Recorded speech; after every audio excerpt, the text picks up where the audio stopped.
What if the brightest young star of the 1952nd didn't just lose momentum?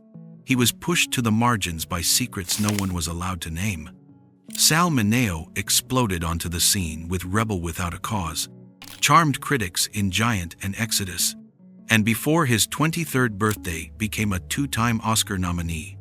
Then came rumors, closed doors, and a violent end that left more questions than answers.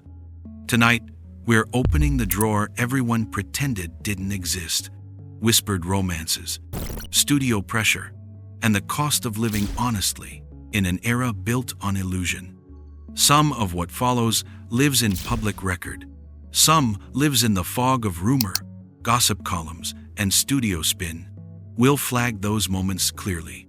This is not about dragging names, it's about understanding how a system shaped people's lives, loves, and legacies.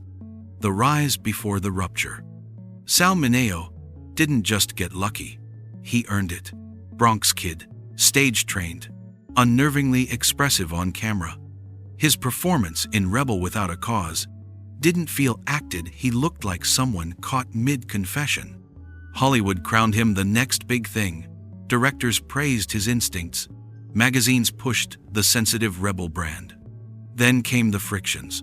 Sal liked challenging parts, outsiders, complicated men, characters with tenderness instead of swagger. That didn't match the narrow masculine mold studios were selling after the war. Behind the scenes, publicists wanted him photographed with ingenues, not friends from the theater. The more he insisted on picking roles for depth, the more meetings slid into maybe next season. He wasn't fading. The target was moving. But the harshest truth? In the 1952nd and 62nd, even a rumor about who you loved could move a career from green light to call us in spring. Note on sources. From here onward, whenever a story isn't firmly documented, we'll say so. Rumors circulated, gossip columns claimed, or friends later alleged. James Dean. First light, first loss. Rumor-heavy zone. Hollywood mythology puts Sal Mineo and James Dean in the same constellation. On set, they were known to be close creative confidants with a shorthand other actors envied. Some castmates remembered late-night script huddles and long drives through a sleeping city, two young men who understood each other's intensity. From there, the stories split. Some friends later alleged that their closeness crossed into romance. Gossip columns theorized they met privately at hotels, protecting a bond that could not be public in 1955. You'll find retellings that mention private reels, coded letters, and late-night promises. None of that is verified in reliable records, but the rumors persisted for decades because the chemistry on screen felt like something lit from both sides. Dean's fatal crash blasted those rumors into legend. Conspiracy-minded fans claimed sabotage. There's no credible evidence for that. What's undeniable is the effect. Those who knew Sal said he carried the loss like a bruised grief, survivor's guilt, and the sense that the spotlight burns hottest just before the dark. Why it matters.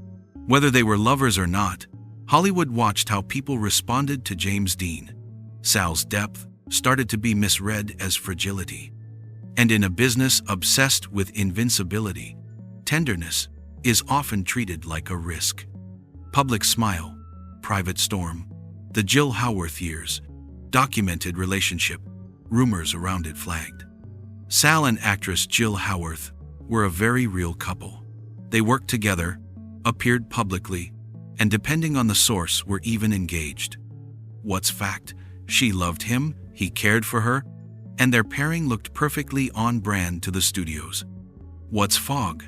Tabloid chatter about a hidden tape, and a second relationship with a rising pop heartthrob. You'll read breathless claims about a cassette discovered in a drawer, about a letter mailed to a newspaper, about careers collapsing in 72 hours. Those are unverified stories that grew larger in retellings, and some names attached are still living, so we won't repeat them as fact. What we can say with confidence: Sal's box office run tightened in the mid-62nd. He was a target for gossip because he didn't play the invulnerable strongman. He was navigating love, pressure, and a public that equated masculinity with silence. Why it matters? Lavender arrangements, image pairings, and studio-approved romances were common. Even sincere relationships were forced to perform double duty: affection for each other, protection for a career, power, image, and the unspoken rumor-heavy zone, presented carefully. In that era, any suggestion of intimacy with a top-tier leading man could ignite 1,000 whisper columns. You'll find old blind items hinting at a liaison with an American icon tied to Exodus. You'll find later biographies that repeat hearsay about secret meetings and begged for discretion. No reputable source confirms it. Still, the rumor endured because it fits a pattern the industry did nurture. Studios controlled what ran in the trades. Lawyers muzzled stories that threatened a bankable image. Publicists could freeze a name out of the week's casting lists with 3 phone calls. It's less important who the rumored partner was, and more important, why the rumor was so plausible. The machine protected the brand first. If you didn't fit the poster, you learned to contour your shadow. Fire without a future. Brando, Perkins, DeWild era. Rumors labeled. Old Hollywood is a museum of almost stories. A room key returned by an assistant. A waiter who saw everything. A page torn from a daybook. Names that recur in Sal lore: Marlon Brando, Anthony Perkins, Brandon DeWild arrive, wrapped in caveats. Candid about fluidity later in life. Legendarily private about specifics. Rumors say he and Sal collided like a summer storm. Intense, brief, over. No primary evidence confirms it. Perkins, documented relationship with Tab Hunter. Intensely guarded otherwise. Blind items linked him to Sal. The record stays quiet.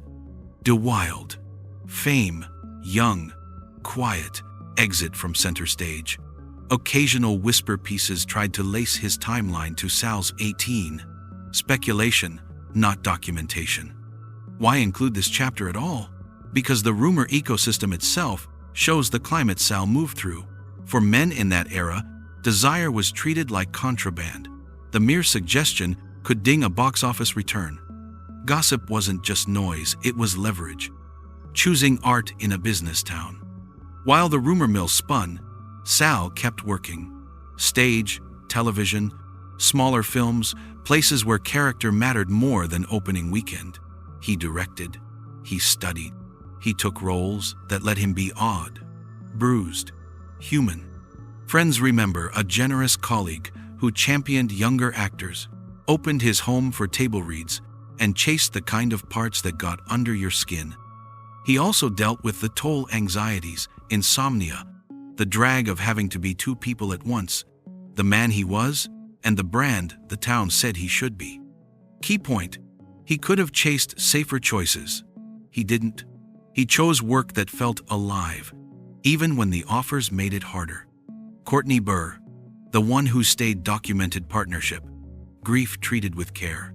Late in his life, Sal found steadiness with Courtney Burr, an acting coach who wasn't famous, wasn't flashy, and didn't sell to the tabloids. They shared a home, a routine, and by most accounts, a real partnership. Neighbors and friends recognized him as family, even when the headlines didn't. On the 12th of February, 1976, Sal Mineo was stabbed in the alley behind his West Hollywood apartment. The attack was sudden and brutal. Police eventually arrested and convicted Lionel Ray Williams, who maintained he hadn't known who Sal was. Prosecutors framed the crime as a robbery gone wrong. Conspiracy theories still circulate, but the official record is clear. Williams was convicted of second-degree murder. Courtney discovered Sal and called for help. Grief pulled him out of the picture as quickly and thoroughly as any scandal. He didn't tour talk shows, didn't shop a memoir, didn't explain his love to a public that had just lost interest. What remains are the quiet details. The way he protected Sal's privacy, The way his friends say he spoke of him present tense for a long time. Why it matters. When gossip drains away, real love is what holds the room together. Courtney's loyalty gives the entire story its center of gravity. The system that built the silence. To understand Sal's story, you have to understand the business model around him. Image first.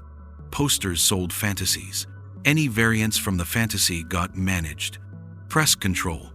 Studios fed scoops, killed scoops, and rewarded cooperative columnists. Lavender arrangements. Sometimes sincere, sometimes protective, sometimes both. Double standard. Men were expected to project invulnerable masculinity. Tenderness read as risk. Career math. A whisper could cost $1 million. An apology cost a career. This wasn't unique to Sal. It was the water everyone swam in. The difference is that his artistry made him unforgettable, and the gap between his truth and the studio ideal made him vulnerable. Fact, myth, and why people still argue. Why do unverified stories cling to Sal Mineo? 3 reasons. He felt modern. Audiences sense authenticity, and Sal wore it on his face. That invites speculation. If the performance is that real, what truth is it pulling from? He died young. Early tragedy freezes people in amber. With fewer years to clarify, rumor becomes cement. Hollywood changed. As the culture became more open, people retroactively searched the past for the lives that couldn't be spoken then. Some discoveries are real, some are wishful. The line blurs. Our responsibility in telling his story is to respect both truths, the documented record and the lived experience of people who survived a system that forced silence. When we mark a story rumor, we aren't dismissing the pain that birthed it. We're protecting real people from claims that can't be proven. The work outlives the whisper. Pause the myths. Watch the work. Rebel without a cause. Exodus. Who killed Teddy Bear? Stage turns that traded polish for nerve. You'll see what directors saw. A performer who didn't just play vulnerability. He took you to the exact place where a choice hurts and still has to be made. That's why his name endures. Not because of rumor, not because of tragedy, but because his characters felt like people you might actually know, flawed, hopeful, aching to be seen. What changed? What didn't? The industry isn't the same. Publicists don't own the news cycle like they used to. Social media makes secrecy harder and, sometimes, acceptance easier. Many artists now live openly and keep working. That's progress. But pressure remains. Image still sells. The machine still asks human beings to be brands. Careers still wobble when a person refuses to match the poster. Telling stories like Sal's isn't about retro outrage. It's about mapping where we've been so people can walk a little freer tomorrow. The human ledger. Strip away the headlines and you're left with a handful of simple, stubborn facts. He was brilliant. He loved and wanted to be loved without asterisk. He lived in a time that punished tenderness in men. He died violently. The person convicted for the crime is on the record. He is remembered because he meant something on screen and off to people who saw themselves in him. The rest, the tapes, the letters, the secret lists, live where myths always live. Somewhere between hope and hurt. Handle with care. Conclusion: what we do with the story now. Sal Mineo's life is not a cautionary tale about ambition gone wrong. It's a portrait of talent, trying to breathe inside a sealed room. Some parts of his story are carved in stone. Some parts are foggy and will likely stay that way. But one truth cuts through. The cost of silence was enormous. If you felt something watching him, that's the point. It means the work got past the choreography and touched the unguarded part of you. That's what he wanted. That's why he still matters. Question for you. After hearing the documented facts and the labeled rumors, which part of Sal's story stays with you? The artistry, the pressure, the love that lasted, or the way the system made everyone speak in code? Drop your take below. If you want more deep dive stories told with honesty and respect, no clickbait posing as truth, hit subscribe. There are more names in the vault. Some will surprise you. Some will break your heart. All of them deserve to be told right.